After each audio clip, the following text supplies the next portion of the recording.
So it's important that scientific research takes place in Yosemite and in national parks and other public lands because these lands are relatively unaffected by human activities. And so it's a wonderful laboratory to study ecosystems in their natural state. And Yosemite National Park is a refuge for bats. We don't have a lot of the same pressures that they face in other places in the nation, but there are increasing threats to bats, and so the Park Service has begun to pay closer attention to our bat populations.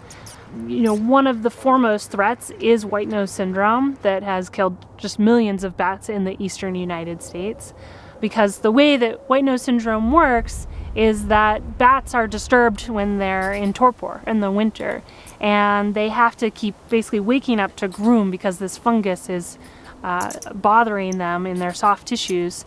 And because they keep waking up to groom, they run out of energy before the winter is over. And they either come out to forage or just starve to death in their roosts. So one area of interest is what diets, what food items are the most high energy that would allow them to have more energy stored and make it through the winter. And there is some evidence that emergent aquatic insects are a higher quality food source than other insects, and that maybe bats that forage more preferentially on emergent aquatic insects would do better in the face of white nose syndrome. So for our food web study, where we're looking at what the food chains are that lead to bats, because we know that algae that grow in rivers and streams use energy from the sun to conduct photosynthesis and convert carbon in water into plant tissue. Algae and terrestrial plants have different ratios of carbon isotopes. So when aquatic insects eat the algae and metabolize it into their tissue, this ratio is maintained.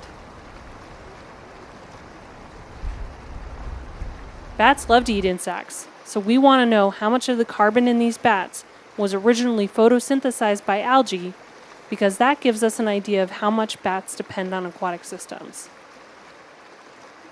We discovered that the carbon ratios of some bats almost perfectly match those of algae, and this means that rivers and streams are extremely important to bats. We've relied pretty heavily on Dr. Joe Suzak from Humboldt State University, and what we hope to learn is how important river ecosystems are to the food webs that lead to bats. I'm a professor at Humboldt State University, and I have been cooperating with the park and this initiative to know their bats, know where they are, and it's part of a larger study we have underway we call Food Web study, where we're tracing the fate of basically the biological molecules from the plants that produce them all up through the chain of food consumers up to the top consumers, the bats. And so with the stable isotope analysis we use can tell us how many exchanges there have been along the way to get to the bats. And conservation and management of bats involves more anticipatory managing. Bats have very long lives. Many of our species will live past 30 years, but they have very low reproductive rates, just one birth a year. And so if anything happens to their populations, it takes them a very long time to recover.